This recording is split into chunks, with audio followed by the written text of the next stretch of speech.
Story مجھے سنا ابو صاحب کہ آپ کے خلاف تو اللہ کی بندی یہ سب کچھ اور میرا بیٹا کس میں ملوث ہے. کہتے اس کی زبان سے یہ سنا تو اب تو میری بیماری اور زیادہ بڑھ گئی. گھر میں آئی تو میں نے نبی کریم علیہ السلام کا رویہ تو پہلے ہی سے بھانپ لیا تھا کہ پہلے جیسی صورتحال نہیں ہے, پہلے جیسی توجہ نہیں ہے. لیکن مجھے اس کی خبر نہیں تھی کہ بات کیا ہے. اب سمجھی کہ کیوں توجہ نہیں ہے, وہ تو اس پریشانی میں مبتلا ہے. تو خیر میں آقا جب تشریف لائے تو اسے اجازت چاہیے کہ آپ اجازت دیں تو میں ماں باپ کے گھر ذرا چلی جاؤں. آپ ذرا چلی جاؤ. میرا مقصد یہ تھا کہ ان سے جا کر پوچھوں کہ حقیقت حال کیا ہے, یہ خاتون ٹھیک کہہ رہی ہیں, واقعی کوئی سی صورت ہے. تو میں گھر گئی تو میں نے ماں سے پوچھا کہ امی یہ شہر میں کیا باتیں ہو رہی ہیں میرے خلاف. انہوں نے بھی مختصر کہہ کے بات ٹال دی کہ بیٹی تم جیسی خواتین کے خلاف پروپیگنڈے ہوا کرتے ہیں کیونکہ تمہارا مقام اللہ نے بڑا بلند رکھا ہے, تم رسول اللہ کی بہت زیادہ عزیزہ ہو. تو اس قسم کی خواتین کو جب اللہ کوئی مقام دیتا ہے تو حاصل ہوتے ہی ہیں, کوئی ایسی بات نہیں پریشان ہو. لیکن کہتی ہیں کہ بس اب تو میری حالت اور زیادہ خراب ہو گئی اور اب تو آنسو تھمتے ہی نہیں تھے, تو رو رو کے میرا حال خراب ہو گیا. یہاں تک کہ پیغمبر کریم صلی اللہ علیہ وسلم خبر گیری کے لیے تشریف لائے اور اس واقعے کو مہینہ ہو گیا تھا. یہ مہینے کے بعد ان کو خبر ہوئی اور نبی کریم علیہ السلام پریشانی کے عالم میں صحابہ سے پوچھا بھی کرتے تھے کہ مجھے بتاؤ, مشورہ دو, میں میری اہل کے بارے میں تو اپنی اہل کے بارے میں بھلائی کے سوا کوئی اور بات نہیں سمجھتا, لیکن یہ پروپیگنڈا ہو رہا ہے تو مجھے مشورہ دو. تو ایک ایک سے بھی آپ مشورہ لیتے, دو دو سے بھی لیتے. حضرت اسامہ سے پوچھا, تم نے کہا حضور ہم تو عائشہ صدیقہ کے بارے میں بھلائی کے سوا کوئی بات نہیں جانتے. حضرت علی سے پوچھا تو انہوں نے صرف حضور کی تطیب خاطر کے لیے کہا کہ آپ کو عائشہ سے اتنی ہی تقدر ہے تو عورتیں اور کم ہیں. مطلب یہ کہ بات تو ایسی نہیں ہے, لیکن اگر آپ کا دل میلا ہو ہی چکا ہے تو عورتیں کوئی کم ہیں. یہ بات بعد میں حضرت عائشہ کو اچھی نہیں لگی اور اس کی وجہ سے پھر انہوں نے ان سے بات چیت بھی شروع کر دی, بند کر دی تھی کہ اچھا آپ نے ایسا مشورہ کیوں نہیں. لیکن ان کا مقصد معاذ اللہ ایسا نہیں تھا, صرف حضور کی تطیب خاطر کی بات. اس طریقے سے حضور سے تو انہوں نے کہا کہ آپ حضرت بریرہ سے پوچھیں جو ان کی خادمہ ہیں, ان کی باندی ہیں, جو ان کے ساتھ رہتی ہیں, وہ حقیقت حال سے زیادہ واقف ہیں. تو حضور نے حضرت بریرہ سے پوچھا کہ عائشہ کے بارے میں کیا تم نے دیکھا. کہا حضور اس کے سوا کچھ نہیں دیکھا کہ وہ نوخیز لڑکی ہیں, آٹا گوندھ کے رکھ لیتی ہیں, بے احتیاطی سے بکری آ کر کھا جاتی ہے, اتنی بھولی بھالی ہے. مطلب ہے اور تو کوئی بات نہیں ہے, بس یہی بات ان کی دیکھیے, بھولا پن دیکھا ہے کہ آٹا گوندھ کے رکھتی ہیں تو بکری کھا جاتی کرتی ہے. تو مطلب کہ وہ بالکل بے خبر ہے ان معاملات سے. یہ ساری تحقیقات ہوتی رہی تو خیر حضور صلی اللہ علیہ وسلم تشریف لے گئے عائشہ صدیقہ کے پاس. یہ تھوڑی سی بات میں پھر دوبارہ دوہرا لوں, آپ میں سے کئی حضرت سنی نہیں ہوگی. جب حضور پہنچے تو ابو بکر صدیق بھی تھے, ان کی والدہ بھی تھی. تو حضور علیہ السلام سیدھے ان کی چارپائی کے پاس جا کر بیٹھے, چارپائی پر بیٹھے اور ان سے کہنے لگے, کہتے ہیں آپ نے تشہد پڑھی, یعنی جیسے نحمدہ ونصلی علی رسول اللہ سے خطبے پڑھ کر, تو یہ پڑھنے کے بعد پوچھا کہ عائشہ دیکھو اگر تم سے کوئی غلطی ہوئی ہے تو اللہ سے توبہ کرو, اللہ اپنے بندوں کے گناہوں کو معاف کر دیتے ہیں, اور انسان سے غلطی ہو ہی جاتی ہے. اور اگر ایسی بات نہیں ہے تو پریشانی کی بات ہی نہیں ہے, تو پریشانی کی بات ہی نہیں. تو کہتے اس بات سے مجھے اور زیادہ دکھ ہوا, لیکن اب میرے آنسو خشک ہو چکے تھے رو رو. میں نے ماں سے کہا امی آپ حضور کو اس کا جواب دیں. تو ماں نے کہا میں کیا کہہ سکتی ہوں. میں نے باپ سے کہا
انجام پر جتنا صبر کیا اور باقی مسلمانوں نے بھی جتنا صبر کیا، اس صبر پہ جتنا اللہ نے ان کو اجر دیا، تو انجام کے لحاظ سے وہ بھی کتنی اچھی بات ہے۔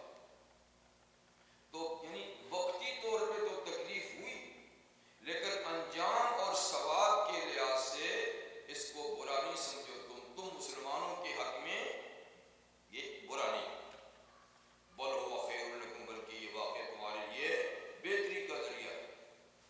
لِكُلِّ امْرِئٍ مِّنْهُم مَّا اكْتَسَبَ مِنَ الْإِثْمِ، ہر آدمی کے لیے اس جماعت کے لوگوں میں سے وہ ہے جو اس نے گناہ کمایا۔ اس قصے کو جنہوں نے بنایا، سٹوری بنائی، اچھالا، تشہیر کی، پروپیگنڈا کیا، جتنا جتنا اس نے اس میں حصہ لیا، اتنا اتنا اس نے اپنے ایک گناہ کمایا۔ اور وَالَّذِي تَوَلَّىٰ كِبْرَهُ مِنْهُمْ لَهُ عَذَابٌ عَظِيمٌ، وہ شخص کی جس نے اس کا بڑا طوفان اٹھایا، یعنی عبداللہ ابن ابی ابن سلول منافق، اس کے لیے تو بہت بڑا عذاب ہے آخرت میں۔ لیکن باقیوں نے بھی جتنا جتنا حصہ لیا، اتنا اتنا گناہ کمایا۔ تو باقیوں کا معاملہ تو یہ ہوا کہ جب یہ آیات نازل ہوئی، حضرت عائشہ کی برات کا اعلان ہو گیا، تو حضور اسلام نے ان کو بلا کر حد قذف جو اس سے پہلے گزر چکی ہے ان پہ لگائی۔ 80 کوڑے، 80 کوڑے جھوٹے الزام کی، جی وہ ان پہ لگائی، اور انہوں نے سچی توبہ کر لی، تو جو گناہ کمایا تھا وہ سارا معاف ہو گیا، سزا بھی مل گئی، توبہ کی توفیق بھی ہوگی۔ لیکن عبداللہ کا معاملہ اللہ نے آخرت پہ چھوڑ دیا، اس کو سزا نہیں دی، حد قذف نہیں لگائی، اس لیے کہ اللہ تعالیٰ نے خود ہی کہتے ہیں اس کے لیے عذاب عظیم ہے۔ تو دنیا کا عذاب، دنیا کی سزا اس کو نہیں دی، عذاب عظیم کے لیے چھوڑ دیا۔ یہ تو معاملہ ہوا۔ اب اللہ تعالیٰ اسی سلسلے میں ہدایات دے رہے ہیں کہ تم اے مسلمانوں، تم نے آخر اس میں حصہ لیا ہی کیوں؟ وہ تو منافق تھا، اس کا تو مشن ہی یہی ہے، وہ تو چاہتا یہی تھا، لیکن تم لوگوں نے اس کی ہاں میں ہاں کیوں ملا؟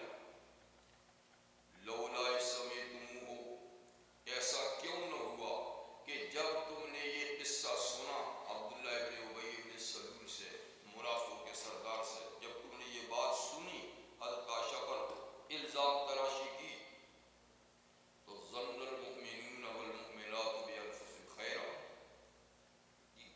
تو گمان کیا ہوتا مومن مردوں اور مومن عورتوں نے اپنے لوگوں پر نیکی کا۔ تم میں جو مومن مرد ہیں، حسان ہیں، مصطح ہیں، جو مومنہ عورتیں حمنہ ہیں، تو انہوں نے اپنے لوگوں یا حضرت عائشہ صدیقہ پر نیکی کا گمان کیا ہوتا، وقالوا، اور کہا ہوتا، ھذا افک مبین، ہم بالکل اس پہ یقین نہیں کرتے، یہ تو کھلم کھلا جھوٹ ہے۔ تم نے جب یعنی منافق کی زبان سے یہ قصہ سنا تھا تو تمہیں کیا کہنا چاہیے تھا کہ حضرت عائشہ صدیقہ پر یہ کھلا ہوا جھوٹ ہے، اور تم حضرت عائشہ صدیقہ کے بارے میں اچھا گمان کرتے۔ پہلی بات تو یہ ہے کہ ہر مومن کے بارے میں قاعدہ اور قانون شریعت کا یہی ہے کہ مومن کے بارے میں اچھا ہی خیال رکھو۔ جیسے حضور صلی اللہ علیہ وسلم کی ایک اور حدیث ہے، ظن المؤمنون خیر، حدیث ہے، ظن المؤمنین، مومنوں پر اچھا خیال رکھو، اچھا گمان رکھو کہ یہ اچھے ہی ہیں۔ تو مالم یرا شرا،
سے سن کے تم خود اس کو آگے پھیلا رہے تھے، اور چیز کیا تھی؟ ما لیس لکم بہ علم، ایسی چیز کی جس کے لیے تمہارے پاس کوئی سند، کوئی دلیل، کوئی علم نہیں، تمہارے پاس کوئی دلیل بھی نہیں تھی، تو اس کی زبان سے لی، اپنی زبانوں سے اس کو تم نے پھیلانا شروع کر دیا، اور تمہارے پاس اس کی صحت پر کوئی دلیل بھی نہیں۔ وَتَحْسَبُونَهُ هَيِّنًا، اور تم اس واقعہ افک کو ہلکا سمجھتے تھے، وَهُوَ عِندَ اللَّهِ عَظِيمٌ، حالانکہ یہ واقعہ اللہ کے نزدیک بہت بڑا ہے۔ عام مومن کے لیے بھی یہ معمولی بات نہیں کہ اس پہ جھوٹا الزام لگاؤ اور اس کو شائع کرو، اور یہاں تو عام مومنوں کی بات ہی نہیں ہے، یہاں تو ام المومنین کا معاملہ ہے، یہاں تو زوجہ رسول کا معاملہ ہے، یہاں تو بنت ابو بکر صدیق کا معاملہ ہے، اور تم اس کو معمولی سمجھ کے اچھالتے تھے، لوگوں میں پھیلاتے تھے، تو اللہ کے نزدیک تو یہ بہت عظیم الشان جرم تھا۔ وَلَوْلَا إِذْ سَمِعْتُمُوهُ قُلْتُمْ مَا يَكُونُ لَنَا أَن نَّتَكَلَّمَ بِهَٰذَا، ایسا کیوں نہ ہوا کہ جوں تم نے یہ قصہ سنا تھا، عبداللہ ابن ابی ابن سلول کی زبانی، منافق کی زبانی، جب تم نے یہ بات سنی تھی تو کیوں نہیں تم کہتے ما یکون لنا ان نتکلم بہذا، ہمیں مناسب نہیں کہ ہم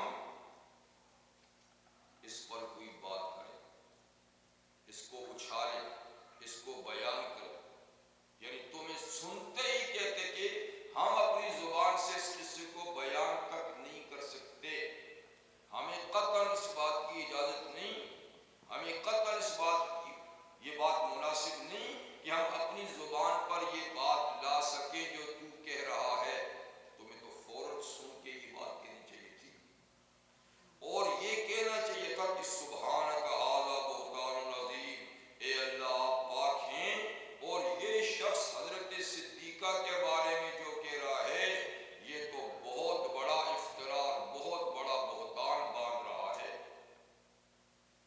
تو فوراً اس کو بہتان عظیم کہنا چاہیے تھا جی، اور اپنی زبانوں کو اس کے بارے میں بند رکھنا چاہیے تھا۔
جگہ ہے جو اس لعنت سے پاک ہے، جہاں بے حیائی کا چرچا نہیں، جہاں بے شرمی کی باتیں نہیں اور حرکات نہیں، اور اس کو آزادی کہا جاتا ہے اور اس کو حقوق انسانی کا نام دیا جاتا ہے کہ چونکہ سب انسان برابر ہیں اس لیے ان کا اختلاف اور یہ ساری چیزیں جائز ہیں۔ تو اللہ تعالیٰ کے نزدیک کیا ہے کہ جو اس قسم کی چیزیں کرتے ہیں اور ان چیزوں کو پھیلاتے ہیں اور اس کے ذمہ دار ہیں، ان کے لیے دنیا اور آخرت میں عذاب ہے۔ تو آج جو دنیا میں آخرت کا عذاب تو خیر سے آئے گا لیکن دنیا میں جو بے چینی کا ایک عذاب پھیلا ہوا ہے، خوف اور دہشت کا ایک عذاب پھیلا ہوا ہے، جی زلزلوں اور طوفانوں کا جو ایک عذاب آ رہا ہے، سیلابوں کا جو ایک عذاب آ رہا ہے، اور نہ معلوم کتنے عذاب آ رہے ہیں کہ جس کو ہم عذاب سمجھتے ہی نہیں، لوگ سمجھتے ہی نہیں، یہ دراصل دنیا کے وہ عذاب ہیں جو اس قسم کی معصیت اور گناہوں اور فحشاء کے دنیا میں پھیلنے کا نتیجہ ہے۔ اور جو یہ چیزیں پھیلتی رہیں گی یہ عذاب بھی آتے رہیں گے، کیونکہ رحمت عالم صلی اللہ علیہ وسلم نے اپنی بہت سی احادیث میں اس بات کی پیشن گوئی فرمائی ہے کہ جب حالات ایسے ہو جائیں گے تو وہاں زلازل ہوں گے، وہاں تیز و تند ہوائیں چلیں گی، وہاں سیلاب آئیں گے، وہاں سلسلہ چلتے چلتے فرمایا ایک وقت ایسا آئے گا کہ جیسے انسانوں کے دل بگڑے ہیں ان کی شکلیں بھی بگڑ جائیں گی۔ جیسے دل تو بگڑ ہی چکے ہیں، دل تو سور کے دل بن گئے ہیں، دل بندروں کے دل بن گئے ہیں اور جانوروں کے دل بن گئے ہیں۔ اب صرف یہ کہ دل کی کیفیت چہرے پہ کب ظاہر ہوتی ہے، فرمایا ایک وقت آئے گا میری امت میں کہ یہ بھی ہوگا، جب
خود جرم ثابت ہو جائے تو وہی سزا اس پہ لاگو ہو جو اللہ نے مقرر کی ہے.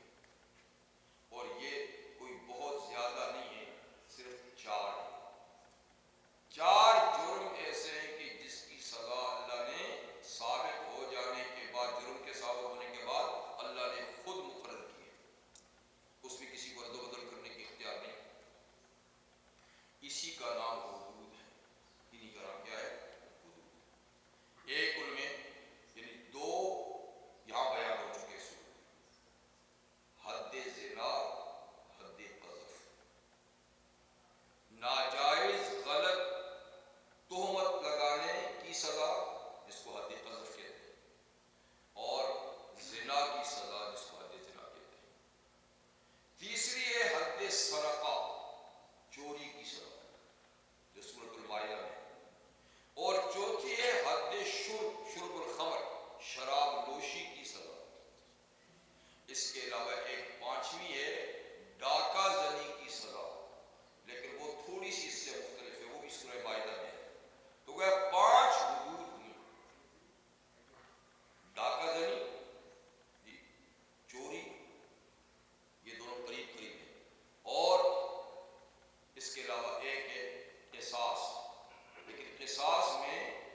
کہ جو لگی بندی سزا ہے اس میں رد و بدل کی اجازت نہیں. ہاں جس کا اختیار اللہ تعالیٰ نے دیا ہے کسی کو تو وہ اپنی ثوابدید پر اس کی ثواب دے سکتا ہے.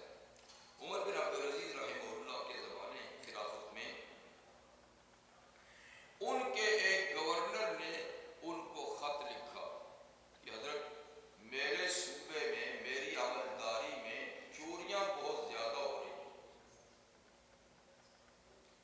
تو کیا میں چوروں پہ کوئی ایک جرمانے کی سزا بھی لگا لوں؟ یعنی وہ شرعی سزا تو دے تو ہاتھ کاٹنے کی، لیکن پھر بھی چوریاں جو وہ رکتی نہیں ہیں، تو کیا میں اس کے ساتھ ایک جرمانے کی سزا بھی لگا لوں؟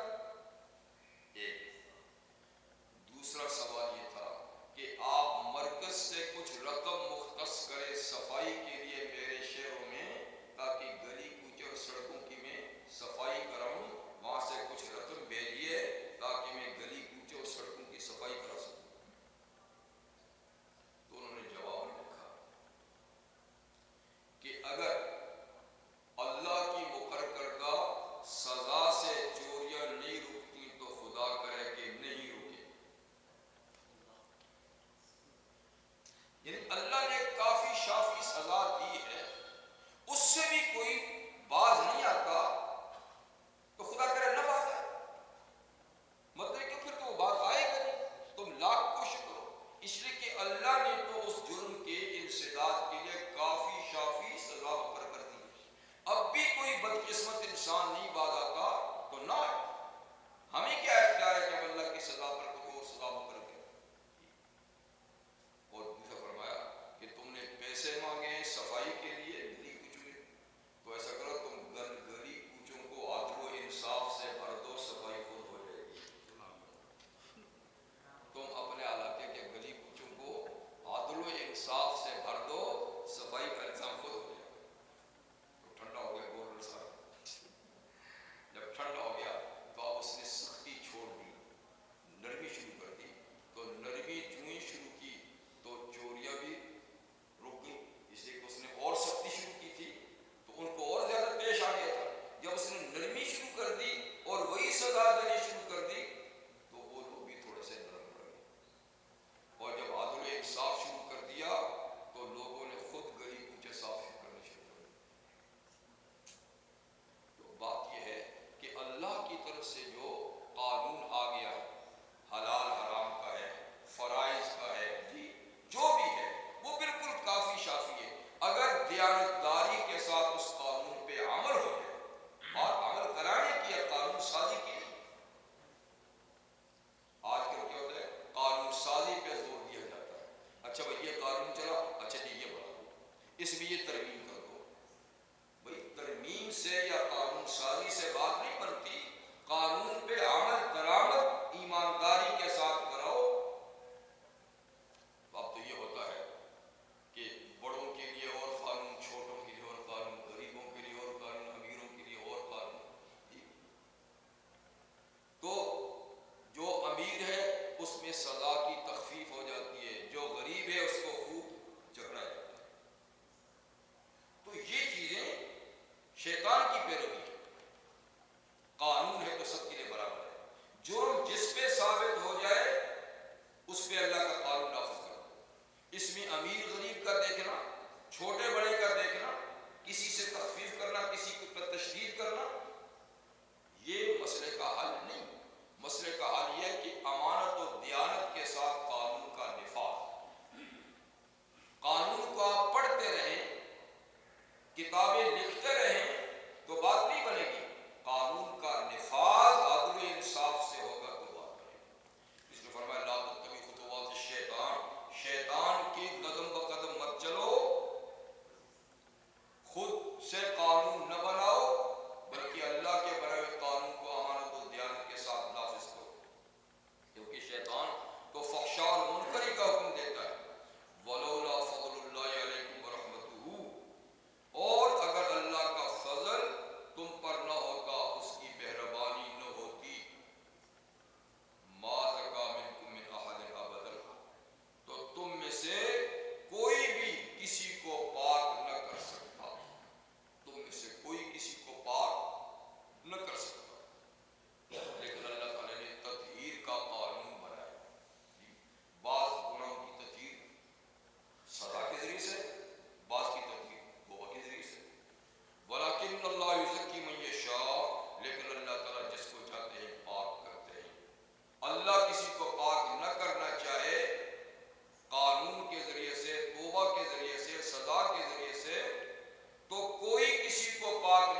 سے بھی ہیں.